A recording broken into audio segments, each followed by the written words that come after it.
Thank you all for your lovely comments on here and social media. It means a lot and it makes it all worthwhile, so please keep commenting. This is part 2 of my amazing day 9 of my coast to coast adventure. I travelled from the bench in Marrick to the village of Richmond. So I found the lovely bench. And I've now eaten my food that I got in Reef, my sandwich. I had a massive packet of knickknacks, so I'm not going to finish those. Zebby's here laying down. He's got his pack off and he's had some food. And I'm charging my phone a little bit. Yeah, it's really nice and peaceful. I told you today was going to be nice. I'm debating whether to put my shorts on, but I like the leggings. So my arms are going to be really brown and my legs are not going to be brown, but who cares. So when I've left the bench, I've got to go down there and it looks like I've got to take a right turn somewhere.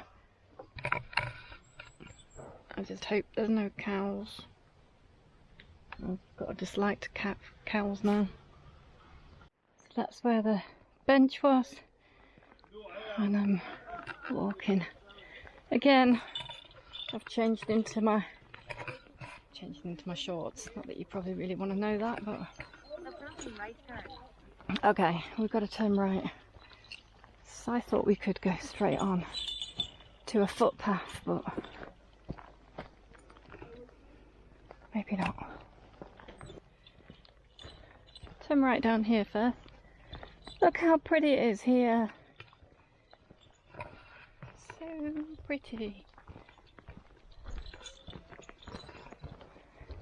It's really warm as well. I've just met another couple of coast to coasters. Feels like there's something in my shoe now, so I'm going to probably have to stop again in a minute.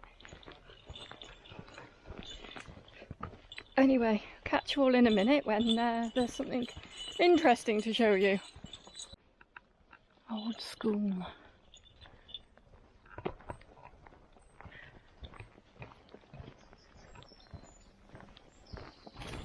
Again, can you imagine? Back in the day, all the kids come into this school. Wow. I wonder what it looks like inside. This one's called the schoolhouse. So I'm guessing that's like where the headmaster was left. I say it like that because that's how my dad say it. It makes me smile every time he says it, headmaster, not headmaster. Right. I can hear a call. There's another sign here. How do you pronounce that? Mask? Mask? 2 miles to Mask.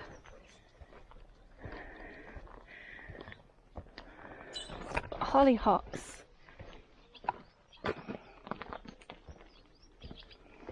Such a pretty garden. Such a pretty house. Beware of Charlie. Who do you think Charlie is? A dog?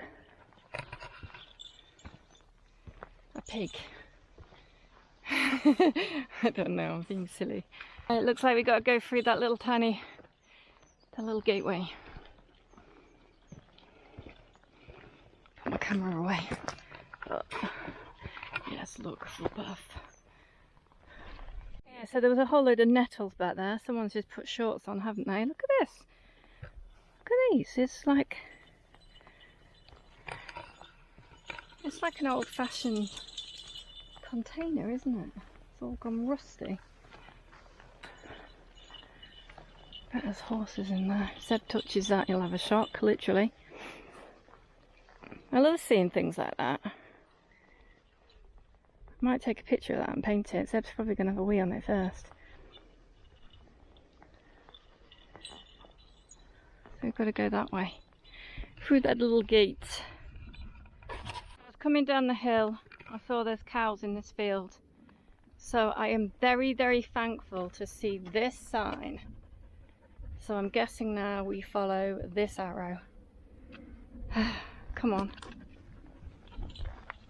It would have been alright if it was just me, but because of Zeb as well.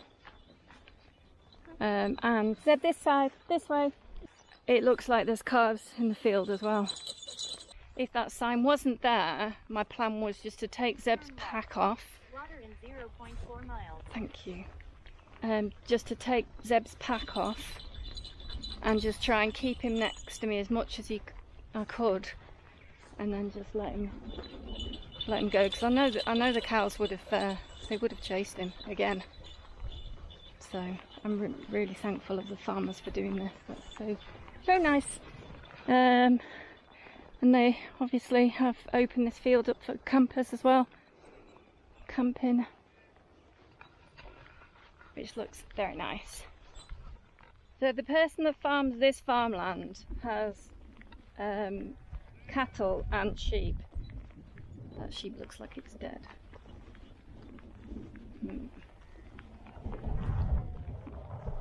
Maybe it's not. Anyway, so they have cattle and sheep, and the footpath runs through multiple fields.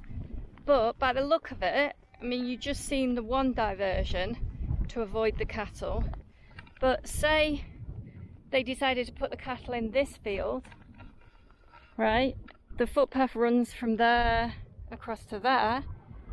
They then have another diversion in place, because I can see a sign over there on that gate, which makes people divert around this field. So whoever owns and manages farms these few fields, you are amazing. Honestly, I think that is so thoughtful and so lovely. I mean, maybe you just don't want deaths on your hands and you'd prefer people not to get lost wandering around your farmland, but honestly, that's the first time I've seen anything like that. Yeah, I can see a sign, some arrows over there, which would, yeah. Brilliant, Mr. or Mrs. Farmer, you're ace. Love you. Zeb's heading to the gate. He was really thirsty. He's just found a trough for the sheep and had a really good drink out of it. I know that he had a really good drink out of it because he stood there for ages and then the water started filling itself up again. So again, thank you to the farmer, because my dog's just had some of your water. Wild raspberries. They're not very big, but they are raspberries and they are wild. And they are very tasty.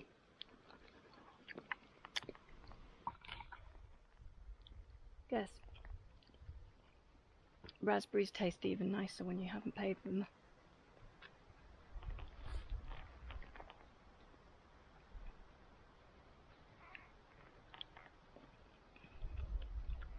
They're very nice.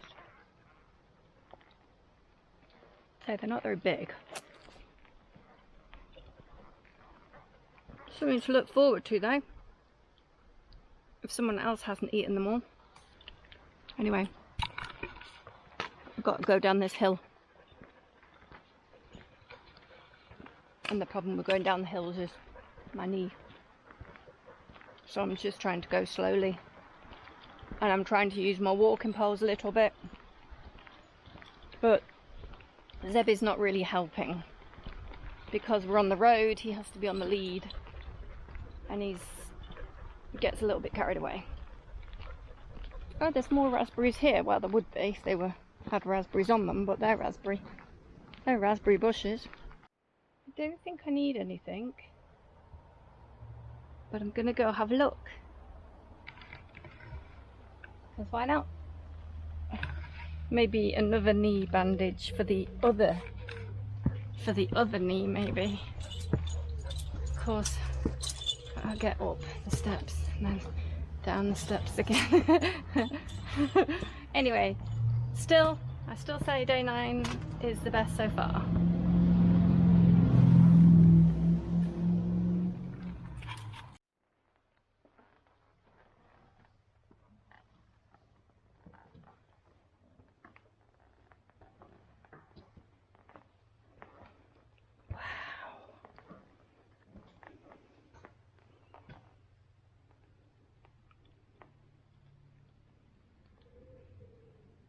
Wow.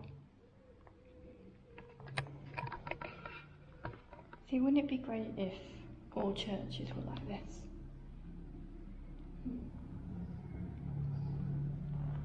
And they do the, I didn't realise they'd started doing it, to be honest, but there's a coast to coast stamp.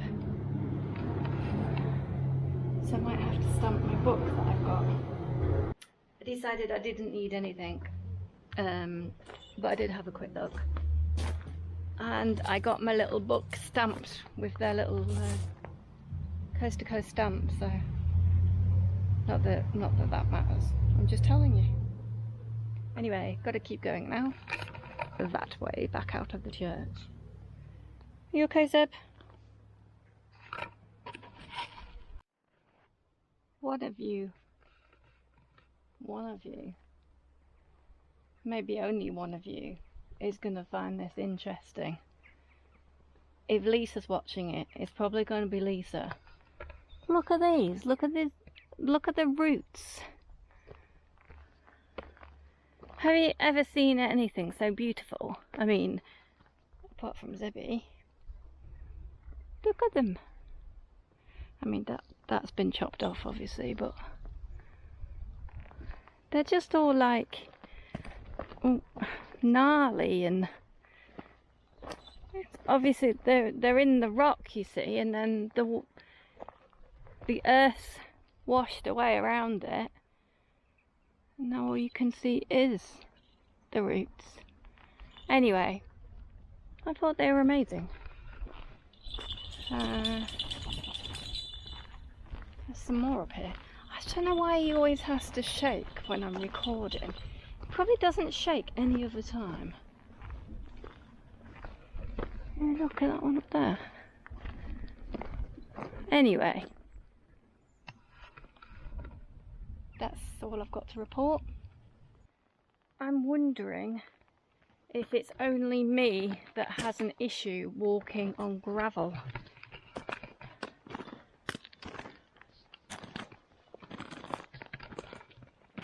Or if there are other people out there who find it tricky, because it's when there's big pieces and there's a lot of it, and then you put your foot down and then all of a sudden the piece of gravel, rock, stone, whatever you want to call it, moves, and you're now not walking where you thought you were walking. So I'm heading up, I think this might be called Richmond Woods. If it's not, I guess I'll write it up there what it's called. Look, this is so much nicer. No gravel. And obviously, because I'm walking through what I think is called Richmond's Woods, means Richmond is not very far at all. In fact, I'd say I'd be in Richmond by about 4:30. It's now about 3:30. So I would like to take my boots off because my feet are getting a bit hot. Zeb hates gravel as well. I could see it further back there. He was really not wanting to walk on the gravel, especially little pieces of gravel. There was some in the churchyard, and he skirted the edges. I'd like to say thank you very much to Julie Woodman, who left me a comment on my Instagram. It's lovely to hear that my videos are inspiring other people to get out there and have an adventure. I hope you've enjoyed part 2 of my amazing day 9, but just when I think it couldn't get any better, I find a gem of a place to pitch my tent for the night. I do hope you'll come back to see part 3 of day 9. Thanks for watching, and don't forget to leave me a comment and like the video.